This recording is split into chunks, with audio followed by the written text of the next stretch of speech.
olesi uripa Tirtanata. Dadak nganggo diolesi barang. Cangkem apa to ya iki kok. Petruk ngapa? Ndara Tirtanata niku kenging panah jagare tel tugel tel. Kontal. Mustaka tiba teng ngarepe Begawan Semani. Begawan Semani nangis. Tirtanata, kowe ora mati. Kowe ora mati Tirtanata. Tak olesi uripa Tirtanata. Dadak nganggo diolesi barang. Cangkem apa to ya iki kok. Kok tapuki dhewe mangkel. Kowe iki nek omong senengane ngono iki. Wah, ayo nun ngampun lho Den, nun ngampun nggih. Ya ora dadi ngopo. Sing tenan piye? Kowe Tirtanata, kowe urip, kowe tak cokoti Trisula ngamuk ah. Glundung-glundung. Wonten niku Ndara Gandawardaya. Cep mati. Mati. Ndara Gandakusuma. Mati. Ndara Prabakusuma mati. Ndara Gandawartaya mayang.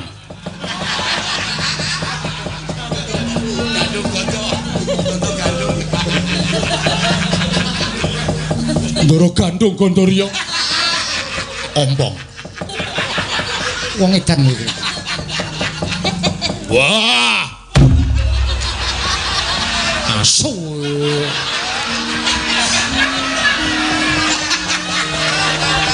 Mangkel ora. Ngopo ngono lho? Wis kinceng iki. Kok titen ana asu obong dasmu kan. Nganjlok saka gejlet banter banget. Dawuh karo Bendara kok kaya akon karo kuline. Kuliner.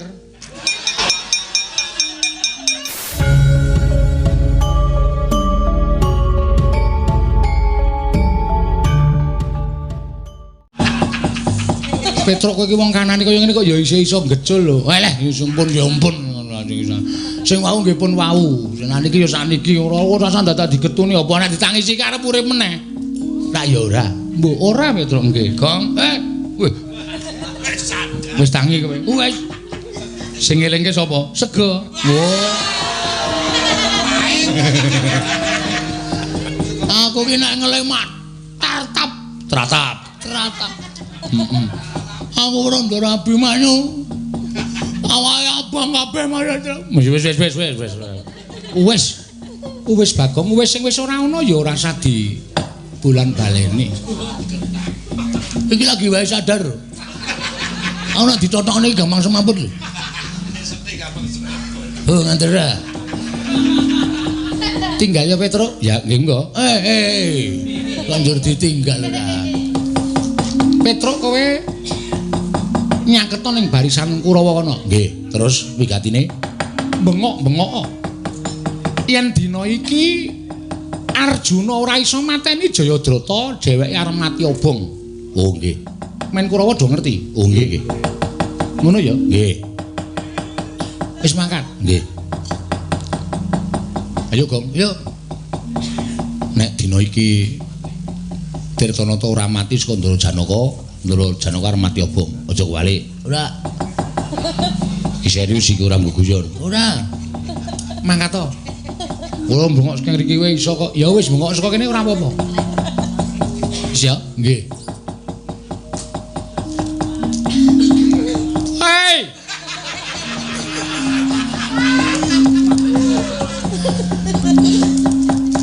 Ndara Janaka sumpah. Nek Ndara Janaka sedina iki ora iso mateni Ndara Tirtanata arep mati obong ya Kang ya. Heeh. Nek Ndara Janaka ora iso mateni sapa jeneng iki? Ayo. Anu Tirtanata. Ndara Tirtanata arep mati. Iya kowe. Ndara Janaka arep mati obong. Ngumuman didadosaken kawigatosipun para sedherek. Lajeng becang-ejang Minggu tanggal 17 sedaya kerja bakti ngresiki selokanipun piyambak-piyambak. Awit kagem liwat Ndara Tirtanata. Goblok. Aku warang lagi bar semawut. Bar semawut kok nggo alasan terus gah. Ora nganggo dina Minggu barang. Ora nganggo minggu ora nganggo minggu. Yo, diomongke meneh.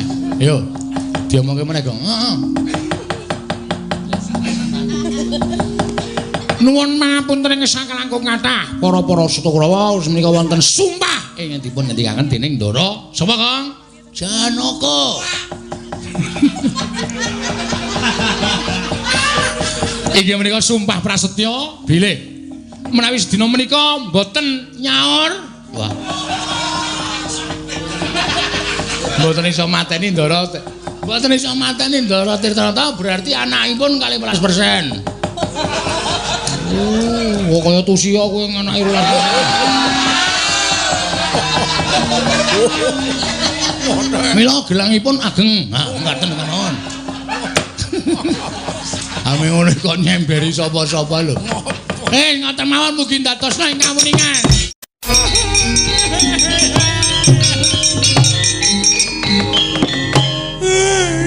Ndara Abimanyu, Pak. Mula Ndara Sedewa mau ngendika nek Ndara Abimanyu arep didadekke senopati kok atiku maksir. Awakku merinding kabeh sebul kahanane arep kaya ngene tole.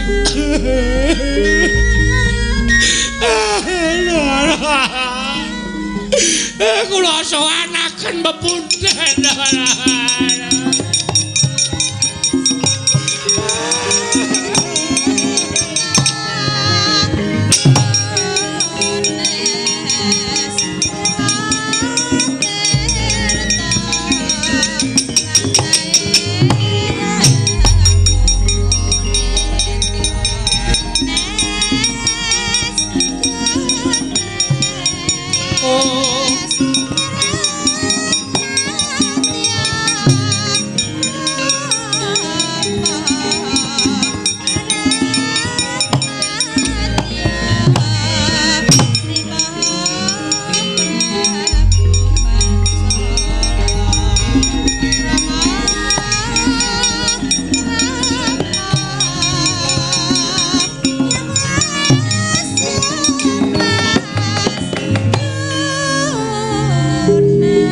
Sanarpati Basukarna ingkang minglar saking peperangan manjing wonten wingking piyambak barisan datan mentala nyumurubi kawontenanipun Sang Abimanyu parandene saya dangu midhanget raosanipun sangya prajurit ingkang samya ngraosi bilih Sang Abimanyu kapuping Rana Madyalaga sarya tatu arang kranjang kinarubut jemparing ingkang mangewu-ewu dinampi talinganipun Narpati Basukarna nalika semanten sigra ngalumpruk nalendra ngawangga anjele kepati. Lah Abimanyu anakku cah bagus kowe mati.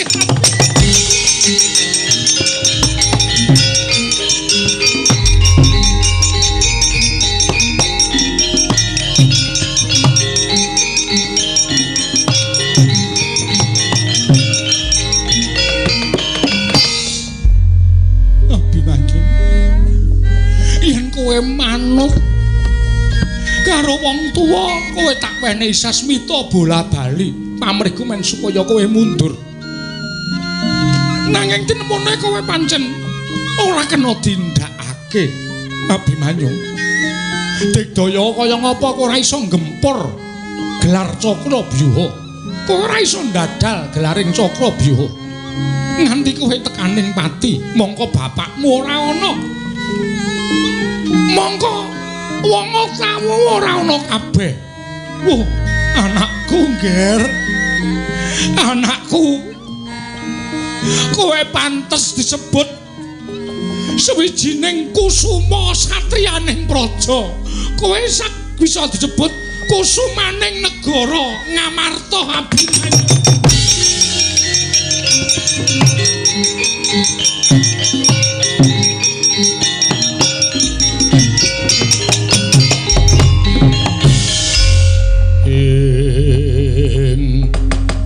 Capengkarna mawingis-wingis katon lelandeping trisula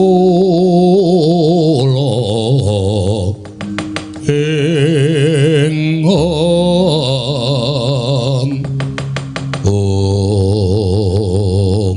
ya nadan kepiye wae nggonku mukti ngawi bawa Nyakrawati ning Goro Ngawangga iki ora luput saka pambiyantune adhiku lanang Arjuna.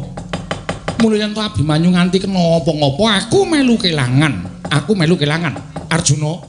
Janaka kowe aja enak-enak kapenak upama Siadi durung bisa luar saka tulang ngembel aku ing bakal ngluwari lan kowe tak kabari ya adhiku cah bagus.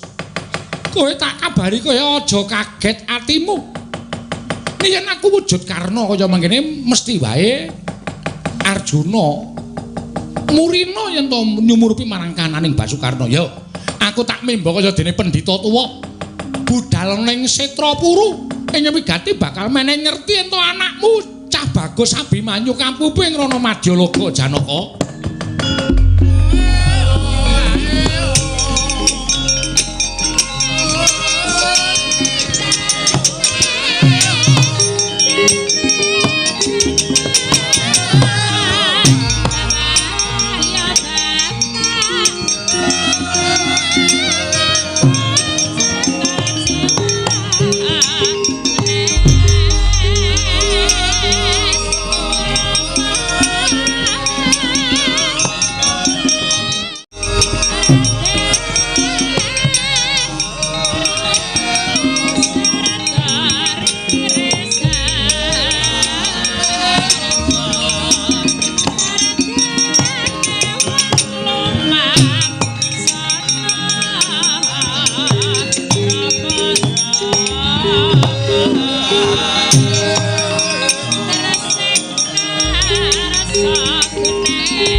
Mubang wangarana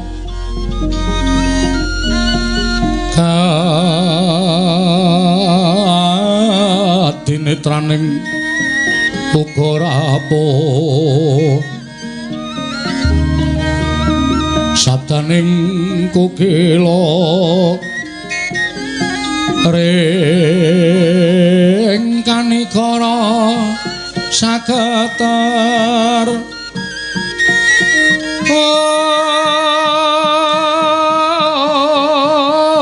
kene dongane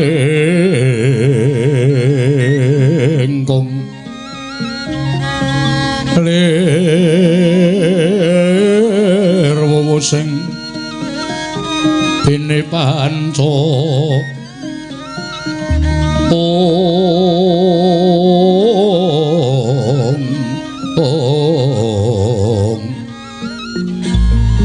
Batok ing ayam wana mrak manguwuh ing pagakan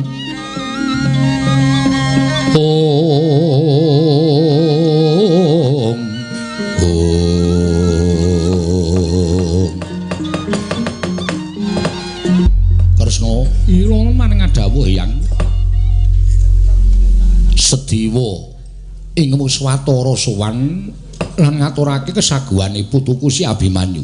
Inggih. Namung semantena kawontenaning peperangan tasih ketingal. Sakmangke dereng wonten keterangan sinten ingkang Sinopati ingkang unggul wonten ing madyaning peperangan. Lah iya. Lah terus apa ana kabar ingkang gumathok ing magepokan lawan putuku si Abimanyu. Engga sepriki dereng Kanjeng Hyang. Namung kula aturi sabar sawetawis. Krana menika wancinipun sampun meh serap surya. Sakmangke kula suwun kanthi sanget sabibaripun peperang menika kala wau. Kula kinten badhe wonten kabar ing magepokan kenawan ingkang wayah paduka inggih menika pun anak kula ing Tanjung Anom. Tak jaluk kanthi banget kaya mengkono. Merga saksuwene iki atiku kumesar melang-melang kaya ninggal jejabang ana tepining Balumbang. Mongko pendak-pendak aku krungu rijal ingkang muni ing kidul kulon. Rasane kaya mbedah-bedahno jejantung. Iki arep ana apa Kresna? Rekat lampahing rata tan Pantara.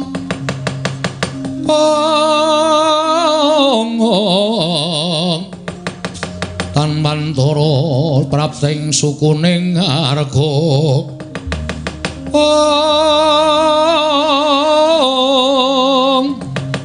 Iram kang tumingal dendeng saengga praja ingong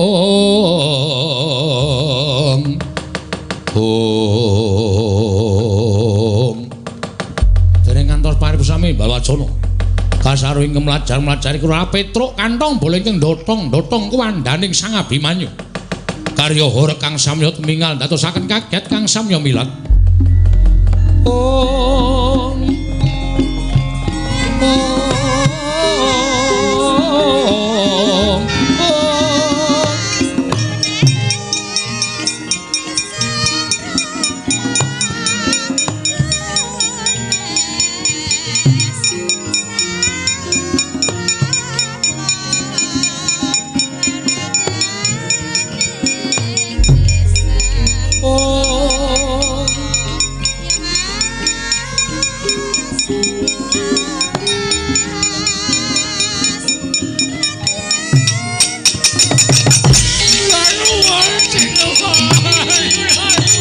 Aduh mati aku Abimanyu anakku nggih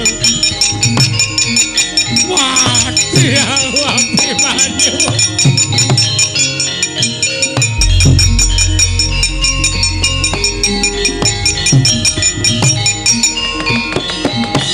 Abimanyu Kresna kanane kaya ngene putuku kaya ngene wujude Abimanyu anakku ngger Abimanyu kowe mati monggo bojomu anakku Tari lagi meteng Kresna kanane kaya ngene iki piye Kresna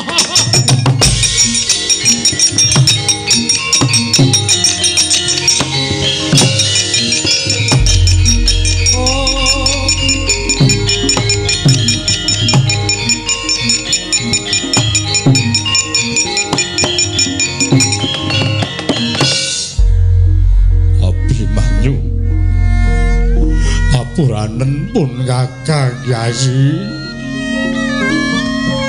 nganti pun Kakang kalebyan nggone ngawat-awati Abimanyu aku njaluk ngapura Siwun Darawati klilanana kula ngamuk wonten Tegal Kurukasetra Gatotkaca wancine wis meh surup surya iki dudu wancine kowe kudu ngamuk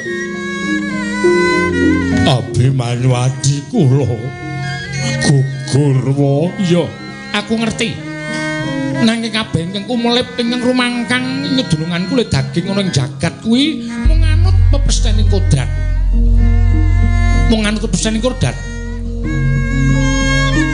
adimu Tanjung Anom dadi kusuma bangsa labuh kelawan negara labuh kelawan wong tuwa bakal binuka lawanging swarga kinarya papane adimu Tanjung Anom Gatotkaca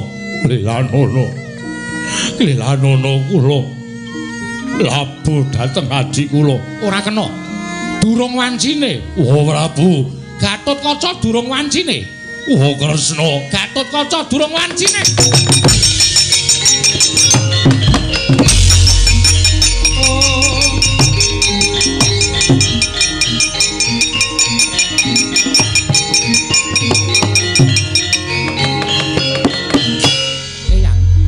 Eyang Masomati Kresna piye nadan dipun tangisana bebasanipun ngantos medal rah waspanipun Kanjeng Eyang Abimanyu boten badhe gesang malih samenika ngaten Abimanyu sampun labuh tumraping tiyang sepuhipun sedayanipun Abimanyu sampun labuh tumraping negari kunarpanipun anak kula Angka Wijaya menika dipun rukti ingkang langkung sae tumuli dipun besmi wonten ing genining patunon supados sukmanipun tinampi daning panguwasaning dat kamurming dat Kanjeng Eyang Utari bapakne anakmu wis ora ana bapakne anakmu wis ora ana Utari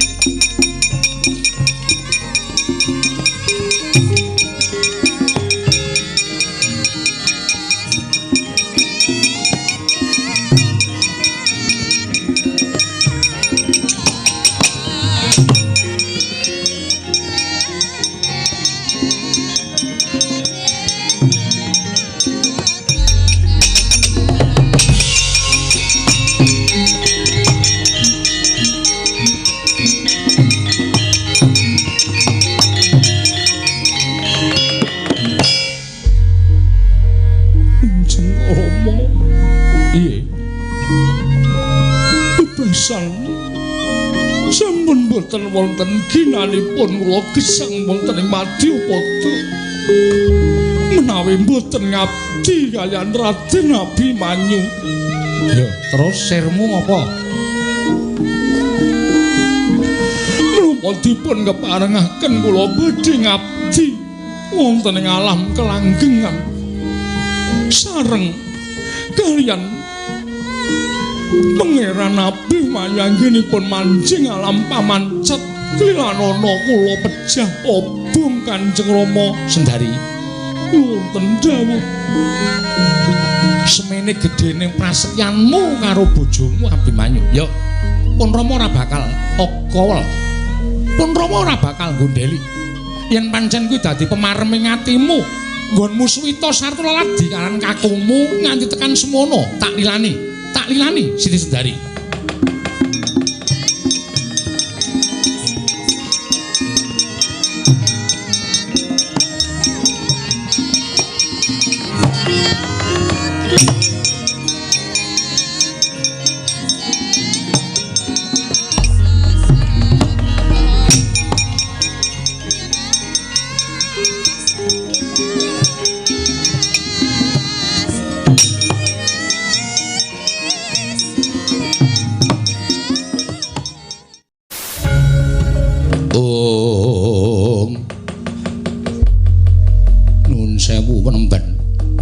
satunggiling brahmana ingkang lawuh wonten ing papan anggen kula semeni kaliyan Kakang Mas Bratasena Penemban menawi dipun keparengaken kula badhe nyuwun mriksa panjenengan menika sinten oh Raden nyuwun sewu mboten jumbuh kaliyan kondhangipun paduka menika satunggiling satriya ingkang lantip panggrahitanipun awas kiteng esti nanging sabab menapa kaliyan kula kemawon panjenengan teka nambuhi panjenengan boten ngertos sinten kula sejatosipun nyatanipun kula dereng nate pinanggih kaliyan paduka Penemban Raden sowan kula wonten lengkeng Argasetra Pura menika sejatosipun namung badhe caos suninga dhateng jeng andika Raden kelampan wonten Tegal Kurusetra wonten Tegal Kuru Kasitra wonten lampan menapa menemban. Nyuwun pangapunten Raden. Kula nuwun sewu. Sapengker panjenengan ngladosi Senopati Prabu Gardopati lan Wersaya minglar saking Kurusetra tebih purukipun ngantos dumugi wonten ing Gunung Setrapuru. Kalodhangan menika dipun ginakaken dening para Kurawa anggelar baris kapandhikan dening Begawan Durna. Nalika semanten gandeng boten wonten agul-agul ingkang kiraya bebeteng negari ing utawi para Pandhawa wekasan para Pandhawa nuding dhateng putra ing Madukara ingkang namipun Raden Abimanyu majeng wonten ing pabaratan. Nalika semanten sampun boten nginten babar pisan bilih mekaten rampanipun nyata Raden Abimanyu menika satriya ingkang tanpa beda kaliyan Raden Janaka inggih bab kasudiran tuwin kadigdayan. Nyatanipun Kurawa sami bibar mawut mboten kanten-kantenan. Nyatanipun Kurawa sami bibar mawut mboten kanten-kantenan nanging nuwun sewu. Bebasanipun muda menika kirang deduga lan kirang petang. Wekasan Raden Abimanyu manjing lara paning mengsah manjing wonten tengah-tengahing gelar Cakrabuya. Raden Abimanyu mboten saged nglawat tumunten Raden Abimanyu rinanjab jemparing dening para sata Kurawa ingkang putra sak mangke seda wonten ing pabaratan Raden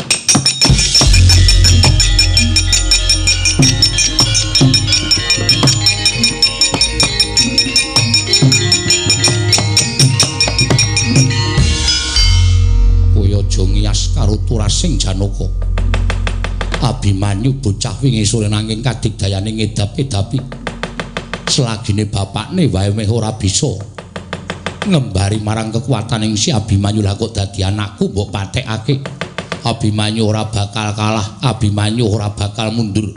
Abimanyu ora bakal tekaning pati ento ming mungsuh para sata Kurawa. Aja ngawu gawar ngawur ucapmu pendhita. Tak longgo parung wadukmu tinjung akhirat nyawamu kowe Prawono.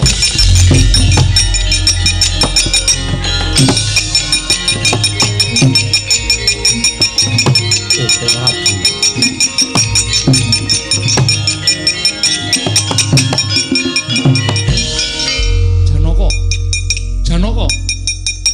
Apa tau tate Narpati Basukarna kuwi ucap ngayawara? Ora gak ngrungokno. Aku weruh dhewe. Mongko wis ora kurang-kurang nggonku ngelekke si Abimanyu anakmu diranjap Kurawa Janaka. Oh.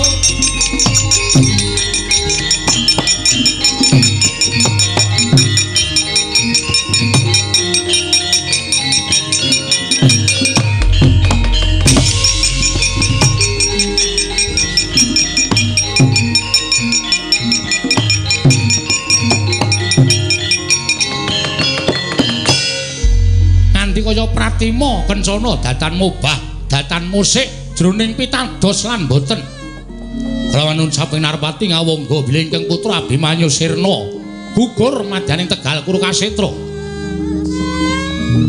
Sang Arjuna persasat njentung kaya reca mulat Sang Werkudara. Jlambrong. Wah, jlambrong. Janaka.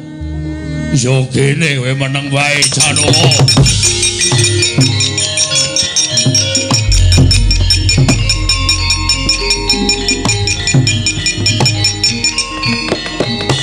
Wah, jlambrong. Ono apa? Kakang Mas. Kakang Mas. Ingkang putra Abimanyu gugur. Kakang Mas. Wah, Abimanyu mati. Wah, Abimanyu mati. Abimanyu mati. Sing kandha sapa? Sing mateni sapa? Kakang Mas. Ingkang paring dawuh Kakang Karna ing Ngawangga. Kakang Mas. Ingkang putra sampun boten wonten. Wah, clicang kakangku.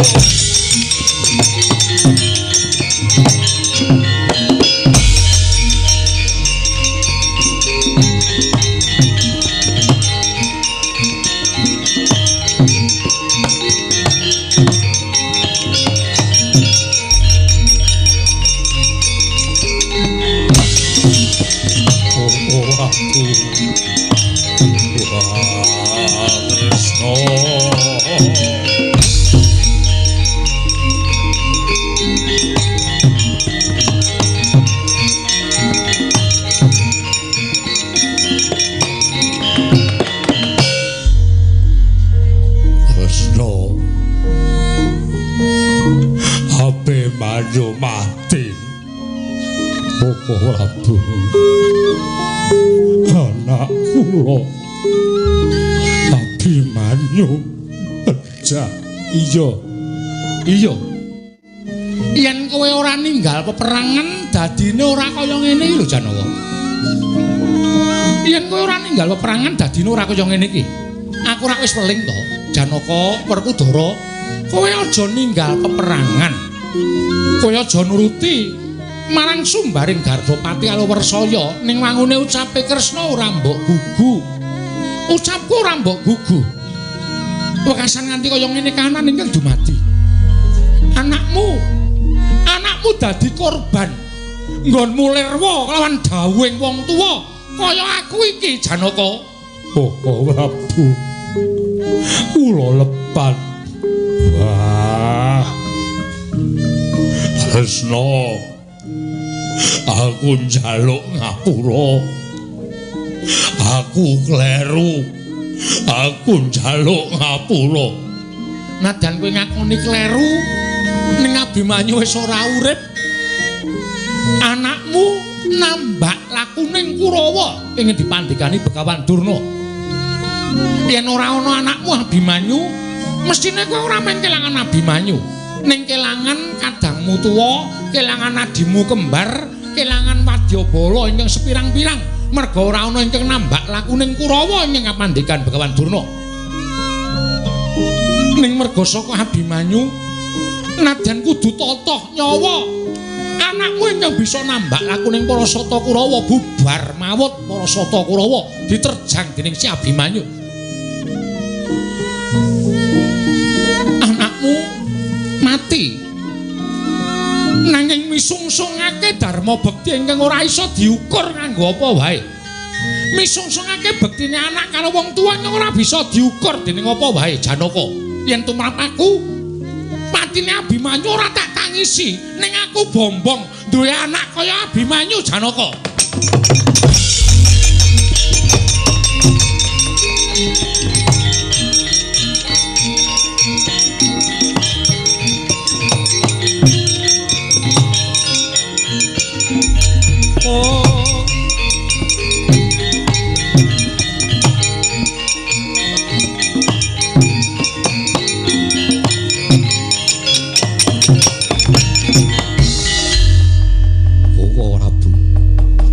Nadyan bebasan remuk rempu dados bubuk manah kula sampun boten saged dipun dandosi malih. Samangke Koko Prabu, kula badhe matur dhateng jengandika Kanjeng Koko Prabu. Iya, kowe arep matur apa? Ngendikanipun Kakang Kakang Karna ing Awangga. Bilih ingkang mejahi anak kula pun Abimanyu inggih menika pun Jayadrata, inggih Kakang Tirtanata. Kula aturi midhangetaken sumpahipun Janaka. Srep Surya mangke menawi kula boten saged mejahi dhateng pun Kakang Tirtanata, kula trimah pejah obong Koko Prabu.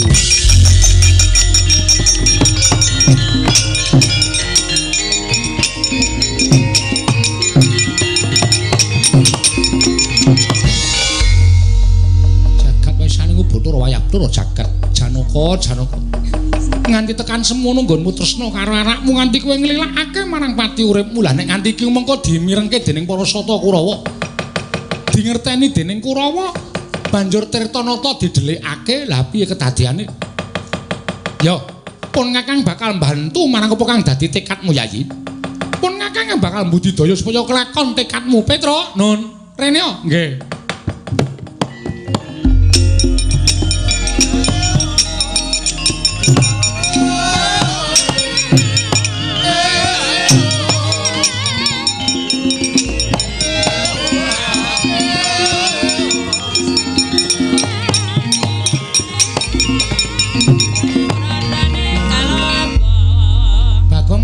Semaput ket wau mboten eling-eling. Lho Bagong semak wau Mandara Abimanyu seda wau. Gletak wau semaput. Pun klek-kleki bantuan pernapasan ya ora tangi-tangi. Nganggo apa? Kompresor. Petruk kowe iki wong kanane kaya ngene kok ya iso ngecul lho. Eleh sumpun ya ampun. Sing wau nggih pun wau. Senaniki ya sakniki ora sandata digetuni apa nek ditangisi karep urip meneh. Tak ya ora. Mbok ora Petruk nggih, Gong. Weh, Wis tangi kowe. Wis. Sing ngelingke sapa? Sega.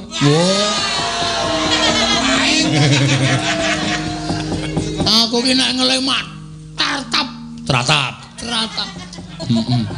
Aku ora ndara Abimanyu. Awake abang kabeh marang. Wis Bagong, wis sing wis ora ana ya ora usah di bulan baleni. Iki lagi wae sadar. Ana ditotokne gampang semaput lho. Oh, ngantera. Tinggal ya Petro? Ya, nggih engko. Lanjur ditinggal ora. Petro kowe nyaketo ning barisan Kurawa kono. Nggih, terus wigatine bengok-bengok. Yen dina iki Arjuna ora iso mateni Jayadrata, dheweke arep mati obong. Oh, nggih. Men Kurawa do ngerti. Oh, nggih. Ngono ya? Nggih. Wis mangkat? Nggih. Ayo, Gong. Yuk.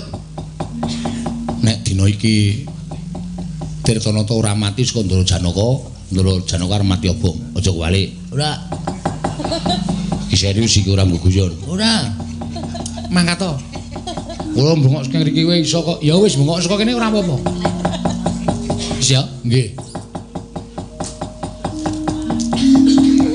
Hei.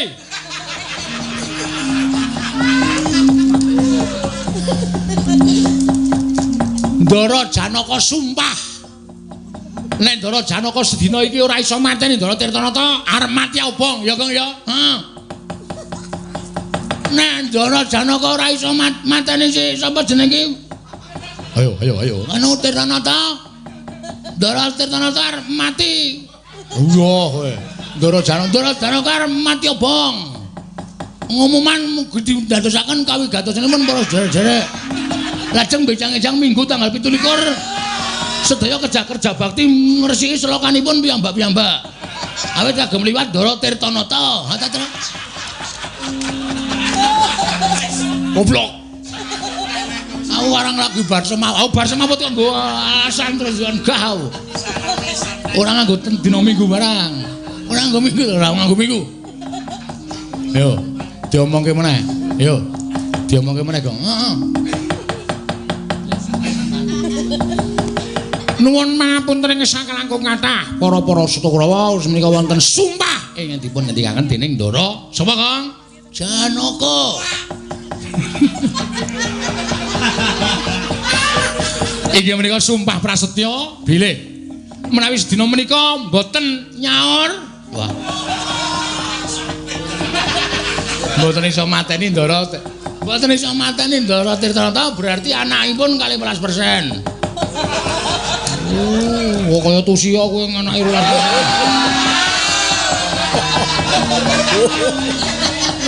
Mila gelangipun ageng. Ha, ngaten kemawon. Ame ngono kok nyemberi sapa-sapa lho. Ngoten mawon mugi ndadosna ing kawuningan.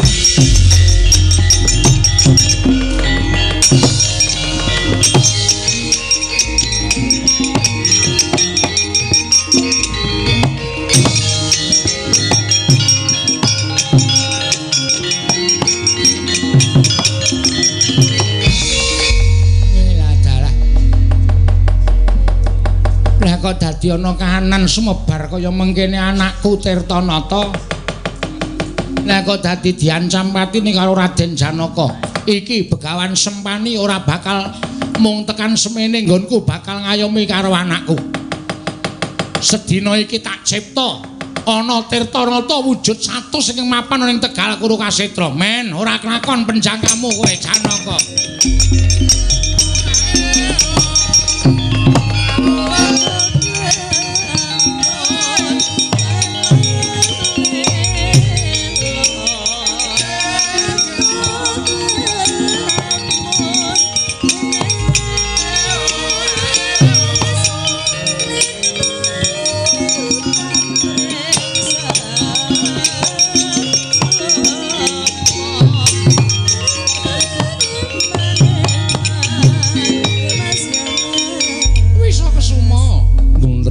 Kanjeng Ibu. Kowe wis tak kandhani pula bali ento bapakmu ya kuwi ramamu Jayadrata kuwi nedeng ngembani wajib ing negara Ngastina mbelani marang Sinuwun Prabu Duryudana nggone mangsah perang ana ing Tegal Guru Kasetra. Kowe bocah wingi sore ora usah dadak goleki wong tuamu wis saka Suma. Mboten Kanjeng Ibu. Kula sampun kangen kalian Kanjeng Rama. Mboten lega menawi dereng nyumurupi dhateng pasuryanipun Kanjeng Rama. Klelalana kula dinten sak mangki manjing Tegal Guru Kasetra. Tobat dikandhani angel banget piye aku ora bakal mentolo ayo ngger tak tutke ngger wis saka Suma.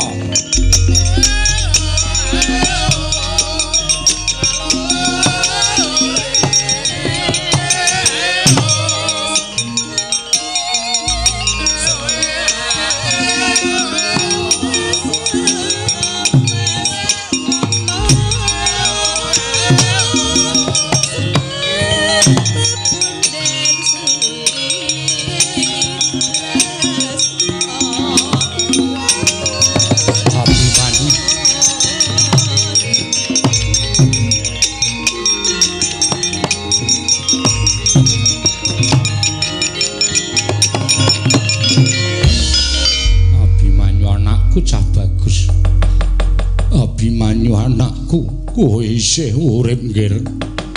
Abimanyu anakku kowe isih urip. Pak Ndara Janaka kok ngrangkul bocah nom persis lho Abimanyu. Kowe omong Ndara Janaka kae anake Tirtanata jenenge Wisakesuma. Kae pancen plek karo ndaramu Abimanyu. Ali arep ngandani piye? Kowe sing dhuwur iso manglung ning kupinge Ndara Janaka. Abimanyu cah bagus. Kowe aja mati ya, Nggir. Kowe urip Abimanyu.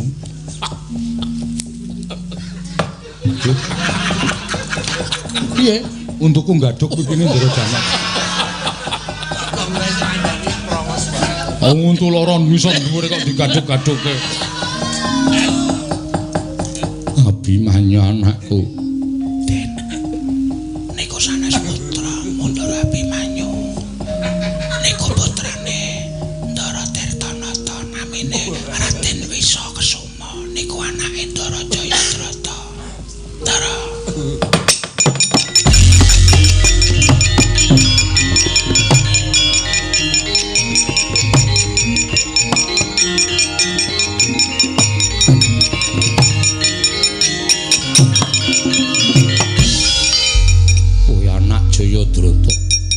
Inggih Raden nami kula Wisakesuma. Bapakmu mateni Abimanyu utang nyawa nyaur nyawa.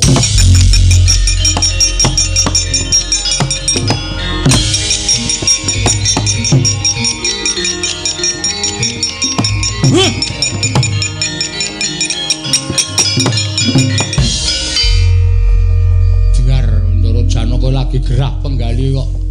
Kowe anak Jayadrata inggih Raden tang nyawa nyaur nyawa lup. Lup.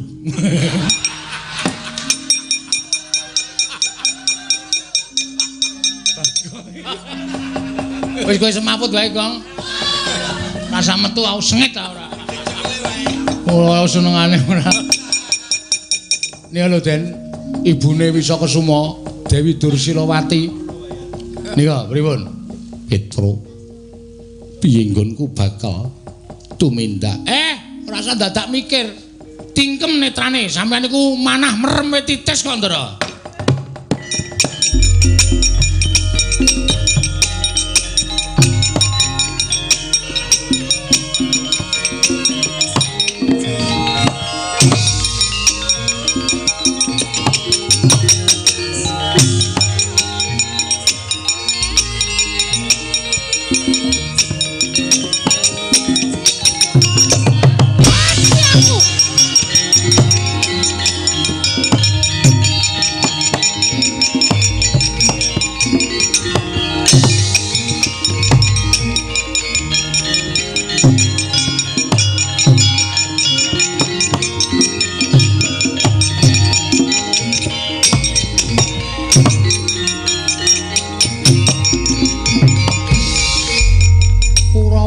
Krekadaya.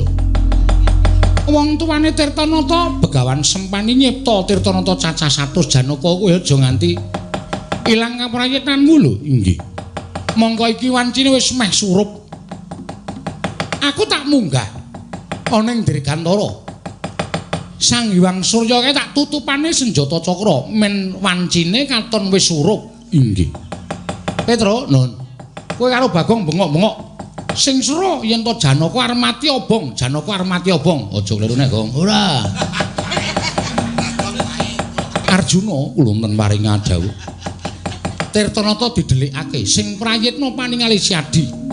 Yen to Siadi weruh ana wong kang nyubriyani ana ing mburining barisan. Ya kuwi Tirtanata ingkang sejati. Inggih, Koko Prabu. Digasen jangganing Jayadrata ngestaken dawuh Petro, Nun. Bengok lho. Nggih. Aku tak munggah. Sang Hyang Surya tak tutupane senjata cakra. Nggih, atus-atus, Ndara. Iya, Petro.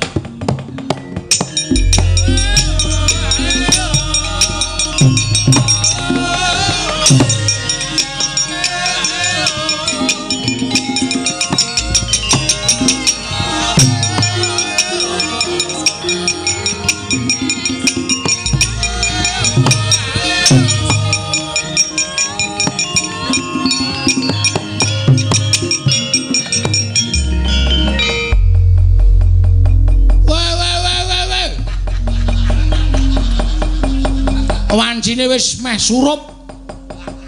Ndara Janaka arep mati obong ora kelakon mateni Jayadrata, ora kelakon mateni Tirtanata. Weh.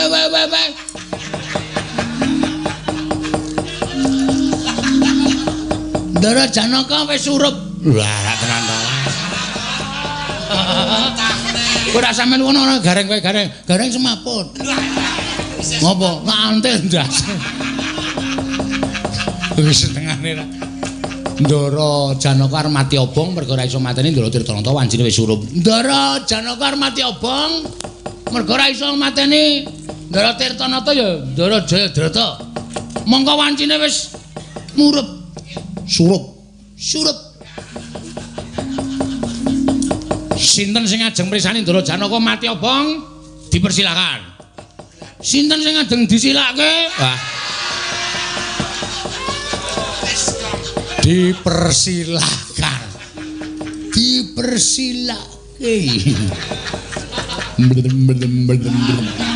Ora jijik ro iduku kowe terus ora. Apa ora jijik kok mau kliwatan telek. Kliwatan telek kowe ora jijik ya, Tru.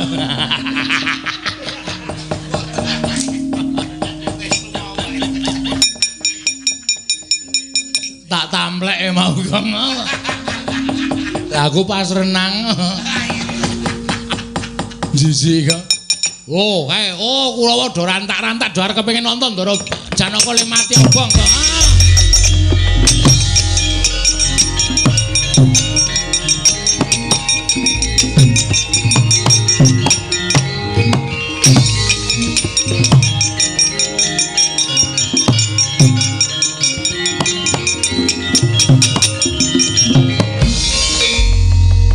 Wonten ing barisan wingking piyambak sadaya samya ngarubung Tegal Kurukasetra kepengin sumenep Sang Arjuna anggenipun lampah pati obong. Parandening mangke Sang Jayadrata mboten ketingalan mboten saged nyumurupi Sang Arjuna anggenipun pejah obong. Ingkang sekawit jumbal-jumbul kepengin mriksani Sang Arjuna. Parandening mangke wonten sela ingkang sakalangu inggih kinarya pancatan Sang Jayadrata mancat wujuding sela.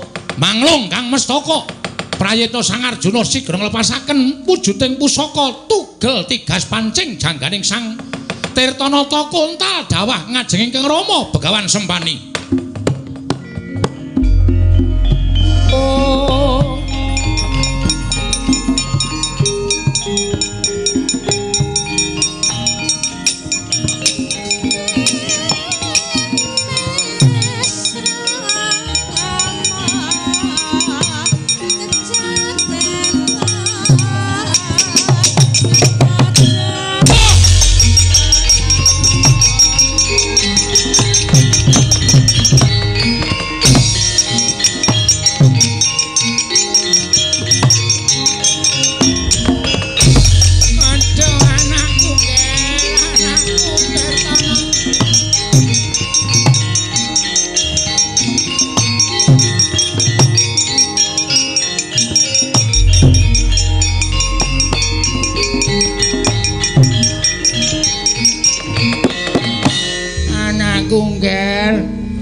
kowe ora mati Tirtanata.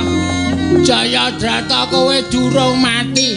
Kowe ora mati Nger Capagus. Kowe ora mati Tirtanata yo. Iki ces iki dicokot ngamuk ning pabaratan Tirtanata. Mandi ucaping Begawan Sempani.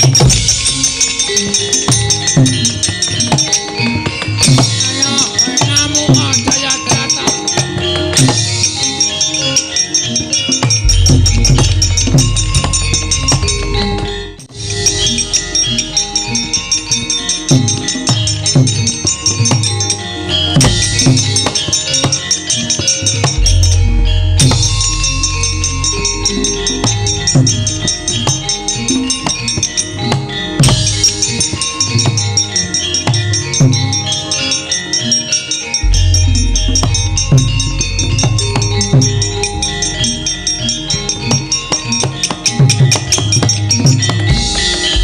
Gumlundung punang mestaka sinartana nyokot wujuding Trisula samya pejah para putra Madukara nenggih Sang Gandawardaya Gandakusuma Prabakusuma nalika semanten nganti kaya babatan pacing mulat nenggih Risang Nata Ndrawati.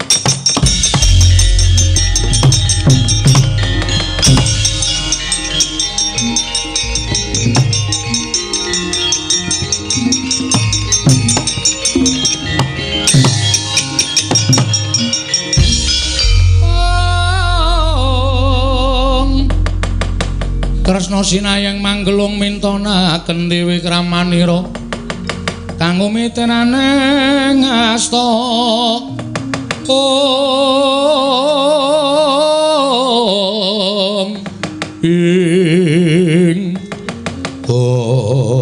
Petruk ngapa? Ndara Tirtanata niku kenging panah janggane tel tugel tel kuntal. Mustaka tiba teng ngarepe Begawan Sempani. Begawan Sempani nangis. Tirtanata, kowe ora mati. Kowe ora mati Tirtanata. Tak olesi uripa Tirtanata. Dadi nganggo diolesi barang. Cangkem apa to ya iki kok. Kok tapuki dhewe mangkel. Kowe iki nek omong senengane ngono iki. Wah, ayo nun ngampun lho Den, nun ngampun nggih. Ya ora dadi ngopo. Sing tenan piye? Kowe Tirtanata, kowe urip, kowe tak cokoti Trisula ngamuk. Glundung ngoten niku Ndara Gandawardaya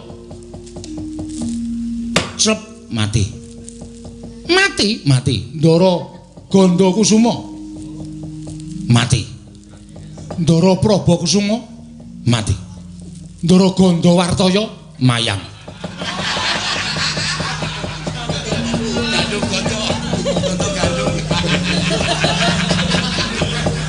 Ndara Gandung Gandarya ompong. Wong edan niku. Petruk nun. Jayadrata kae dumadi saka ari-arine Si Werkudara. Nggih. Matura bendaramu kon gecek Gandara Japala. Saniki. Iya. Waduh. Lagi sedih niku. Wis to. Sing ngakon aku rasa wedi. Wah nek sedih niku galake wis ora mangkat tak cokro gundulmu. Oh nggih. Sebenarnya, nggih, mangkat saniki.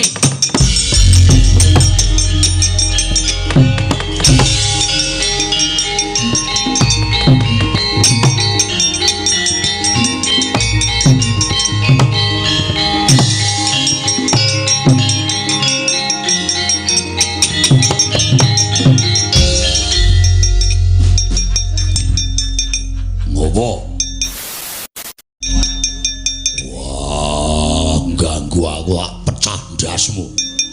Aku kelangan Abimanyu. Nggih, kula ngertos. Kula niku ya sedih. Kula niku ya susah. Ning panjenengan kudu eling sing nyedani Ndara Abimanyu niku sapa? Ndara Jayadrata. Ndara Janaka wis iso nglunasi sumpahe nugel-gulune Ndara Jayadrata ning jebul Ndara Jayadrata dereng pecah. Glundung nyokot Trisula. Panjenengan dipun dawuhi gecek mestanganipun Ndara Jayadrata mawi Gandara Japala. Wah. Asu.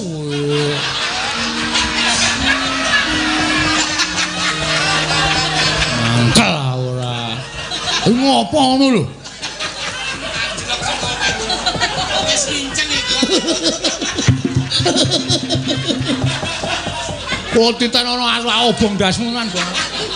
Nganjlok saka ngejlet banter banget. Wah kecekeran.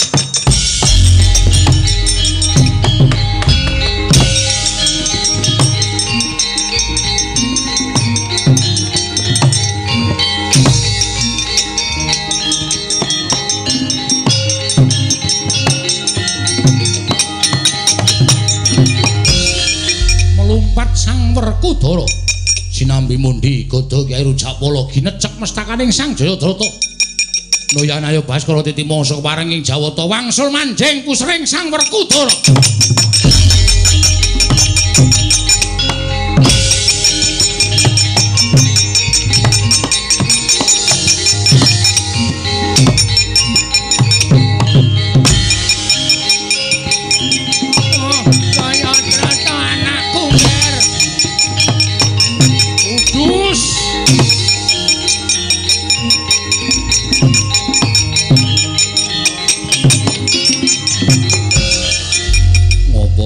Begawan sempani ngamuk.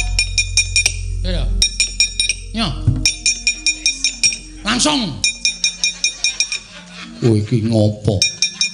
Dawuh karo Bendara kok kaya akon karo kuline. Kuliner. Kuline kok kuliner. Kuping nek ming panganan trok. Rasane kaya ning lambe iki maces ngono lho. Bol kuline. Gampon. Lah, mes tengah papat e. Yuh. Iya, Bendra. Pun ki ato penggalihe. Wis, Ndara Abimanyu sida meneh kusuma bangsa. Labuh Bendra. Cengenges. Labuh kali pepunden, labuh kali Bendara, labuh karo wong tuwa niku mujudake setunggiling perbuatan yang menguntungkan.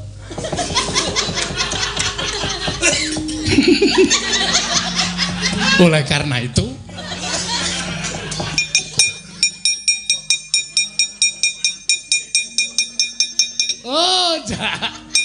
ngomongane lunga.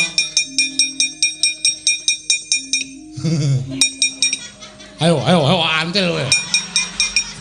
Arep tak inceng cengele. Masane ora.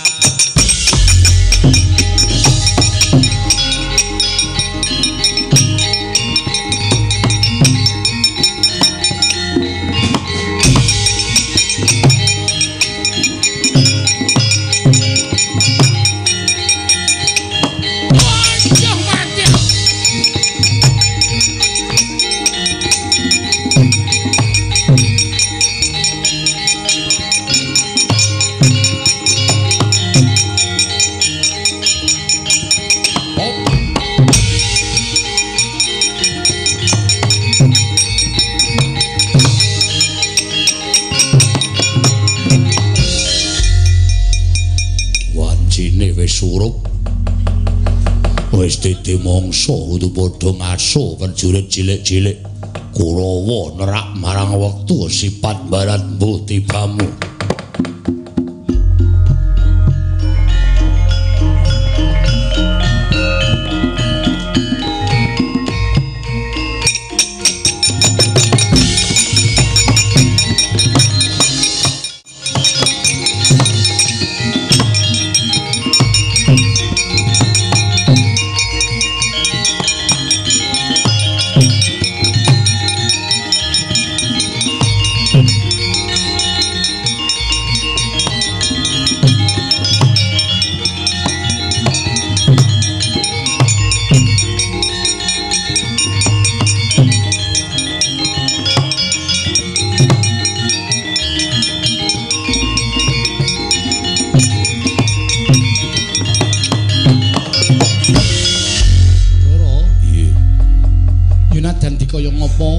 Sing jeneng anak kuwi saka tembung ana. Sing ana kuwi sing kemarengake sing gawe jagat. Dene sira karo aku apa dene Arjuna mung minangka dititipi? Ya. Abimanyu tekaning mati minangka dadi kusumaning bangsa labuh marang ngabecikan labuh marang wong tuwa marang negara. Yayi bakal tinarbuka lawan kasuwargan ingkang luwih prayoga ana ing alam baka kana. Ya muga-muga apa sing dinikahi Kresna kakangku bisa kaleksanan purwaning pungkasaning carita mbeng iki muga-muga ing ngala dibuang ing becik padha digoleki kabeh manggya katentreman kawilujengan katentreman lan kesarasan kabeh manggya ayem tentrem nirbaya nirwikara durga mendhak kala sirna ya Dimas ya Kresna kakangku.